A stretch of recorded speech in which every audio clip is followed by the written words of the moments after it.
क्या कोई योद्धा केवल अपनी इच्छा शक्ति से भौतिकी के नियमों को बदल सकता है? आज बात होगी रामायण के उस योद्धा की जिसने मृत्यु को 14 साल तक अपनी पलकों पर रोक रखा। आज बात होगी इंद्रजीत की उस स्टेल्थ टेक्नोलॉजी की जिसे काटने के लिए लक्ष्मण जी को साक्षात काल बनना पड़ा। सनातन का प्रचार के इस विशेष अंक में हम मेघनाद और लक्ष्मण के युद्ध का वह विश्लेषण करेंगे जो आपने पहले कभी नहीं सुना होगा।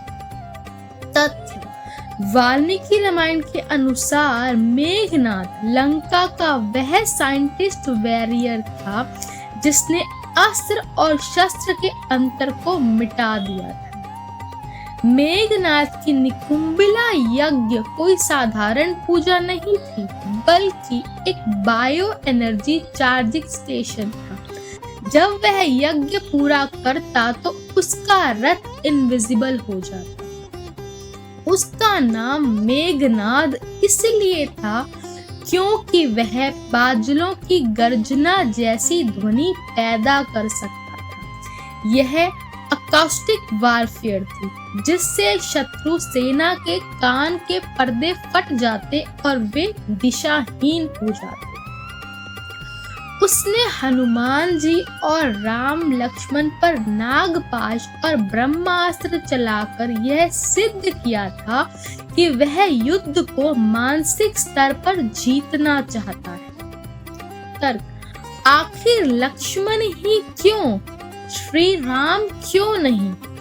लक्ष्मण का 14 वर्ष का जागरण, 14 साल ना सोने का अर्थ है इंसोम्निया, मस्तिष्क की ऐसी अवस्था जहां व्यक्ति अल्फा, बीटा, गामा तरंगों से ऊपर उठकर तुरीयातीत अवस्था में पहुंच जाए। विज्ञान कहता है कि जो अपनी इंद्रियों को पूरी तरह वश में कर ले उसकी थर्ड आई सक्रिय हो जाती है।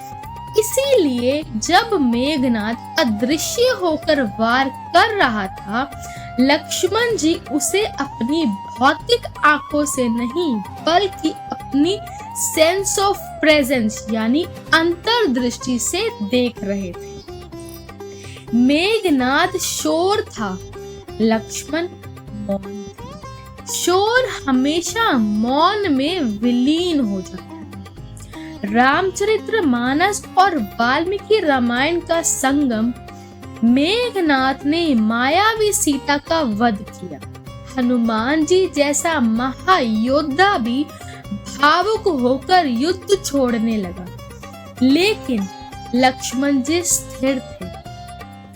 यहाँ से सीख मिलती है, logic must override emotions in the heat of battle.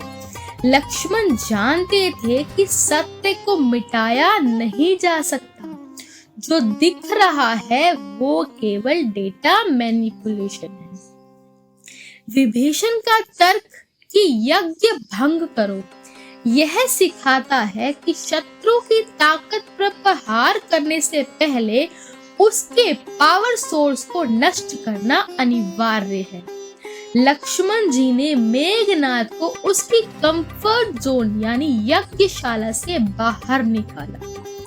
जब मेघनाद ने अपने सबसे विध्वंसक अस्त्र छोड़े तो लक्ष्मण जी ने उनका प्रतिकार प्रति बाण से नहीं बल्कि मंत्र शक्ति से किया।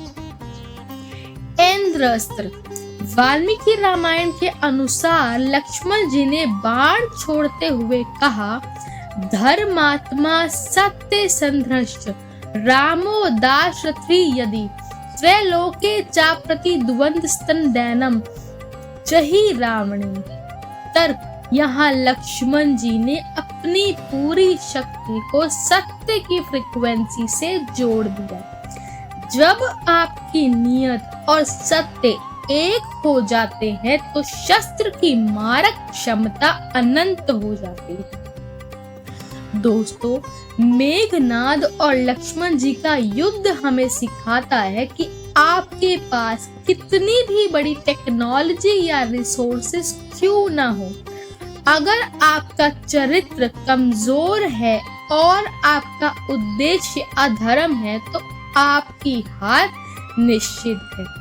इस कहानी से हम क्या सीखते हैं? फोकस। जब दुनिया शोर मचाए तब अपनी अंतर आत्मा की आवाज सुनो। डिसिप्लिन। 14 वर्ष का संयम ही आपको अजयी बनाता है। आइडेंटिटी। आप क्या हैं, यह आपके अस्त्रों से नहीं, आपके सिद्धांतों यानी आपकी वैल्यू से तय होता है।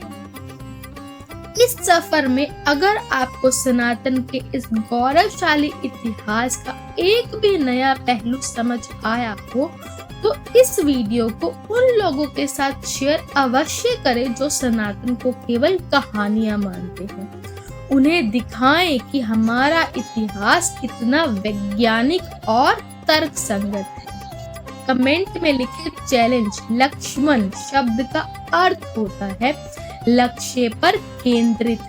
क्या आप अपने लक्ष्य पर केंद्रित हैं? नीचे जय श्री लक्ष्मण लिखकर अपनी उपस्थिति दर्ज अवश्य कराएं। सनातन का प्रचार चैनल को सब्सक्राइब करें ताकि कल हम लक्ष्मण मूर्छा के उस गहरे रहस्य को सुलझा सके जिसने काल को भी सोचने पर मजबूर कर दिया था। प्रेम से कहिए जय श्री राम।